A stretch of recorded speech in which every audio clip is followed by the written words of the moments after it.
Hello book besties. Welcome back to my channel. My name is Lauren, aka Lauren Page Reads, and this is where we talk about all things books, vibes, and stories that make us feel things. If you are new here, I'd love for you to hit the subscribe button and become my book bestie so that you don't miss out on any of my videos that I post each and every Friday. And today we are diving into my May reading habits. Yay!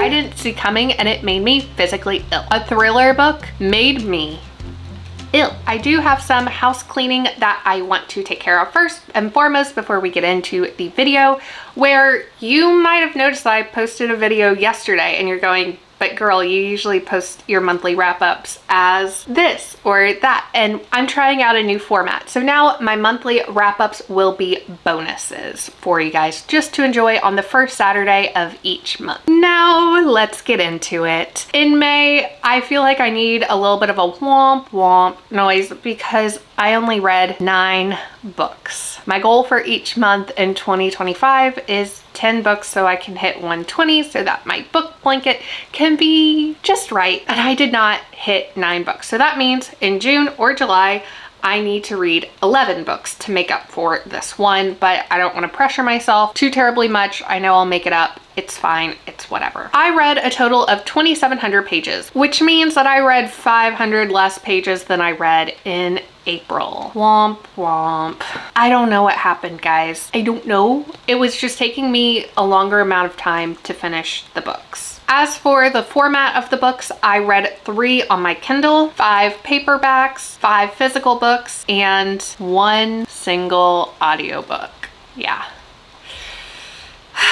Very interesting month, honestly. But let's get into all of the books, my ratings of them, and my general thoughts about them. First up, I read Murder at the Debutante Ball by C.J. Archer, and this is part of the Cleopatra Fox mystery series that's set in like the early 1900s, turn of the century. She's in London, high society gal, but she's really not. And there was a murder at a debutante ball and she solved it. I rated this book 5.5 stars because this is like the 4th, maybe 5th book in this series. I've been slowly reading this series all throughout the year, and I love this series. This book was just a little on the weaker side of the series, but I still read it. I still enjoyed it. And it was only 260 pages. So if you're looking for like a quick, good read, please check out this series because none of the books are like over 300 pages. The second book that I read in May was Leda Simtar, A Life on Two Planets by Annie Fox, and I rated this one a solid 4 stars. You've already seen my book review for it, hopefully. If you haven't, I'll tag it here. And then I did a booked for a chat session with Annie Fox, which I will also plug here for you. Overall, it was a wonderful YA sci-fi book, and it was so wholesome.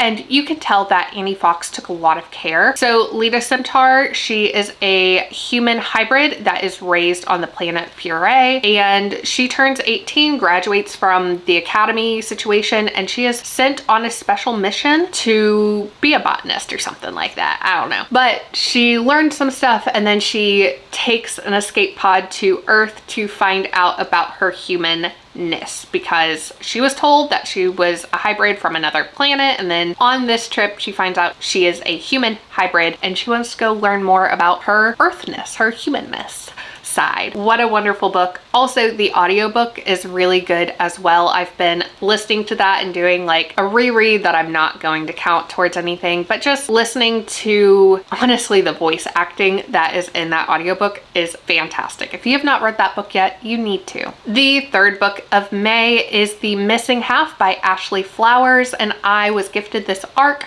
from the publisher so that I could do some like little promo-y stuff on TikTok. And I already loved Ashley Flowers' first book, which was All Good People Here.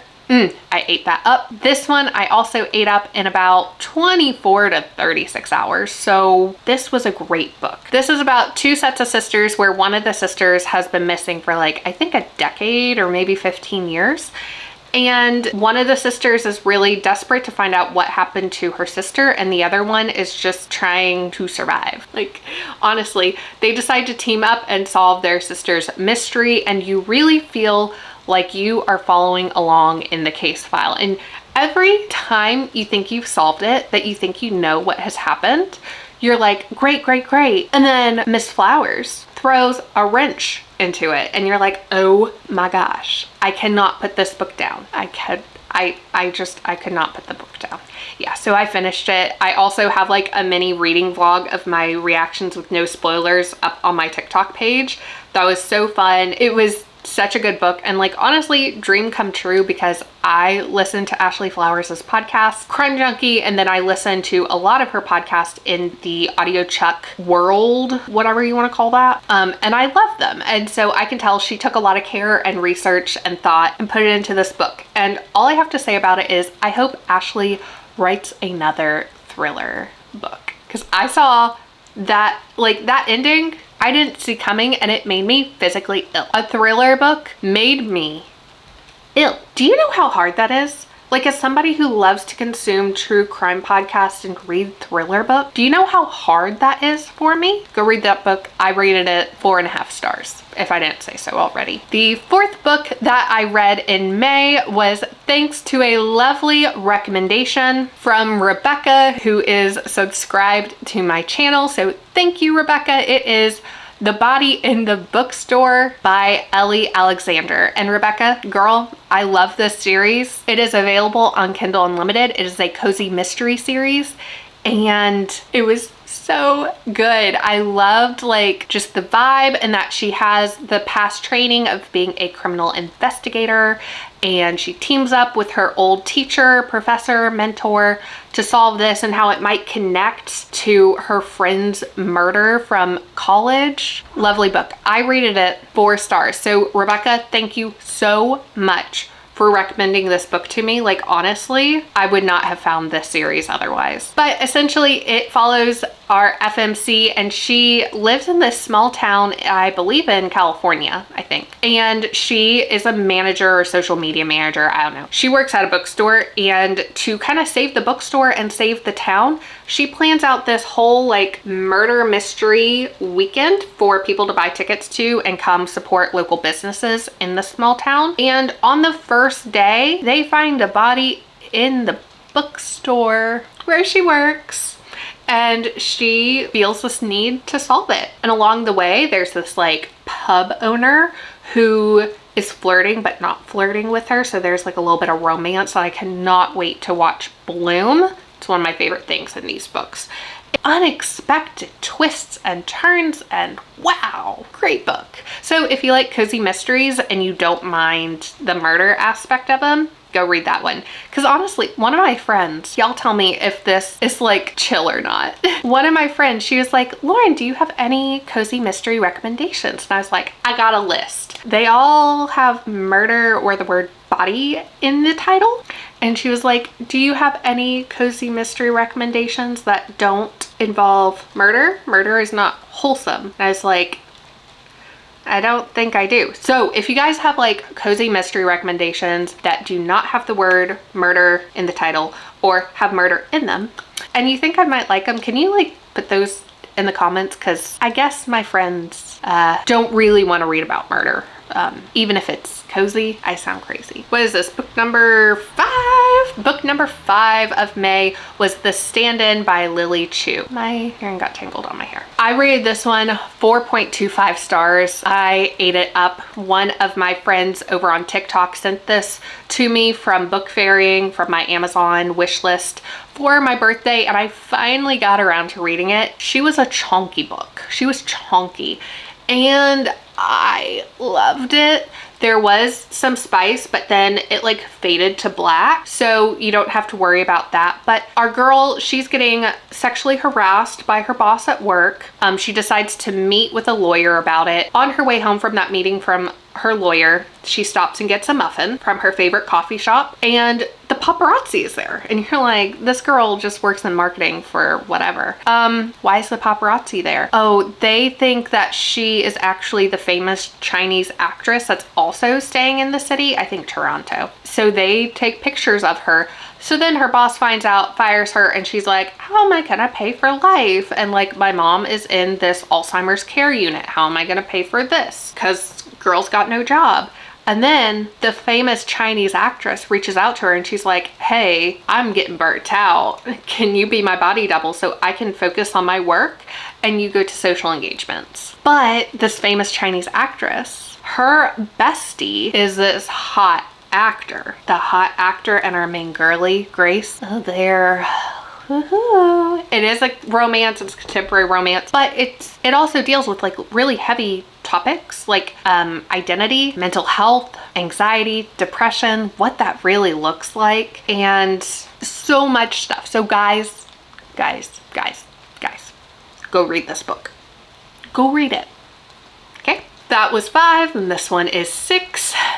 I read YouTube Secrets by Sean Cannell, and I kind of did like an immersive read on this one because one of my goals is to try to read one nonfiction book a month just to better myself and like keep progressing and not be stagnant, I guess. Not saying that in fiction books you can't learn and progress and whatnot, but just for me right now, I want to try to have this goal each month, so I'm really sorry that you have to suffer through this with me. Anyways, I rated this book 4 stars. It was very honest, it was very realistic, and it was really helpful. And not only do they like talk about stuff in the book, because it's written by him and his business partner, but they also then give you additional resources outside of the book for you to go watch, learn, take courses that are free because you've read the book, etc., etc. So that has been really helpful. I kind of feel weird talking about this, but I also think like transparency of being a booktuber, being a content creator.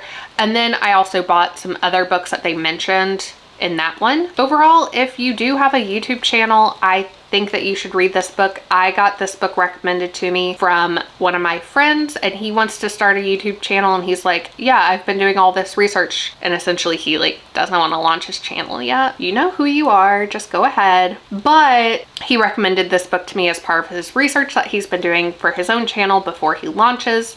So I was like, well, obvs, I'm not an expert, I can always learn more.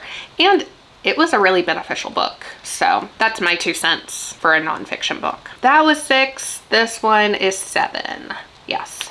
And this was The Tenant by Queen Frida McFadden. This is now one of my top 3 Frida books. I rated this one 4.25 stars. I listened to it on audiobook through Spotify. And also, if you are friends with me or follow me on Goodreads, you probably saw my live updates. I finished this book in 24 hours. I hated our first narrator. The second narrator, she made me sick. And the ending, the last sentence of this book was like the nail in the coffin for the story, which was like, it was, yes, this is what I like from Frida. This is what I expect from Frida. Yes. It's set in New York City. Guy loses his job for some reason. We think it's a misunderstanding, but he loses his job. He had just bought a brownstone and he wants to keep the brownstone and his fiance, so he brings in a tenant, and then all hell breaks loose. Or does it? That's all I'm gonna say. I guess all I'm gonna say about this book is I didn't trust a single person. That was 7. This one is 8, and it was Shield of Sparrows by Devney Perry, and I rated this one 5 stars. Can you believe it? This one took Book Talk by storm because it came out at the same time as Silver Elite. I'm currently reading that one. We'll talk about it later in next month's video. This book, available on KU, but I also read it on Kindle and I have print.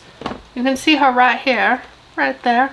Like, it's been a really long time. I think it was like last summer when I was reading Dawn of Onyx and the Sacred Stones trilogy. Since I have felt this way about a romantasy book, I can't even like really talk about it. The characters were so well fleshed out. They felt real. Our FMC, oh shoot, what was her name? I can't remember her name. Her name is Odessa. Her name is Odessa. Odessa has been through some stuff. She has a past. She just, and then the Guardian, oh, don't get me started. And then I thought there was a love triangle for a minute, and then I was afraid it was a white shoes, but it's not. Don't worry. There is some spice starting in, I believe, chapter 56. That's fine. Just end of chapter, you're good. Wow, what a book. What a book. What a book. What a book. I ate it up. I'm a Romantasy reader. I ate it up very quickly. Delicious. I need the next book immediately. Thank you. Did I miss a book? Okay, so I think Shield of Sparrows was number 8, but I think I called it number 7. I don't know.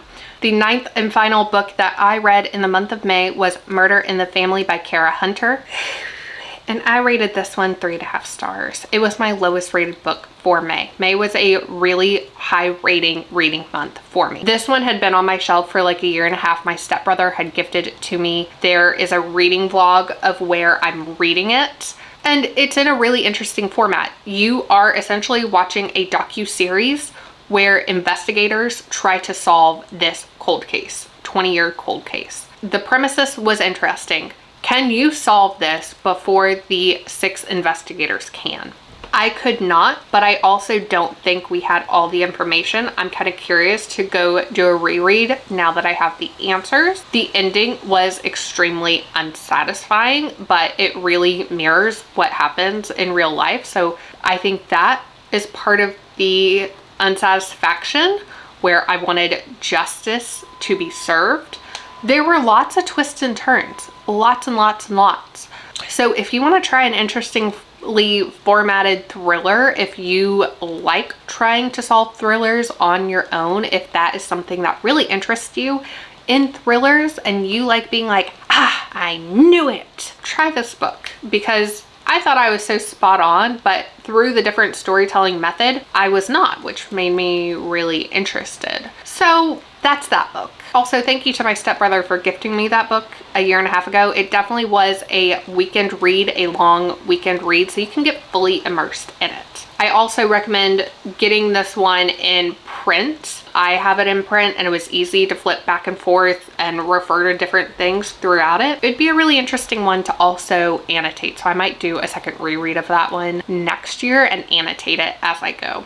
But those are all 9 of my books. If you are curious about any of the books that I read, they will be linked in the description below. And if you click on any of those links and purchase the books through those links, you are helping out a small content creator, because I do earn a small percentage of those books. So thank you in advance. And I really appreciate you helping your girl out, you know, like, thank you. Every little bit matters, and I'm so appreciative of you guys. This is me like a couple days later. I realized I never showed you guys my blanket that I've made. I've been putting pictures of like each individual granny square. Yes, I wanted to show you the progress of the blanket. So here it is. And since I only read 9 books to finish out the row, I added the first book that I finished in June, which you will find out in the June reading wrap up. So there is, it has 5 rows now. It's getting quite big. I'm very happy with the progress. Yes, so I just wanted to show you guys, and it will only get bigger from here, which I really can't believe. Like, oh my goodness. Hard to believe, right? It's a bit too big at this point. So that was my May reading. Let me know if you have any book recommendations for me to read in June or July. I'm starting to get into my romantasy vibe for the year, so let me know. Also, if you have cozy mysteries that don't revolve around murder, drop those in the comments too, and I will see you later. Bye, book besties. Bye. Happy reading.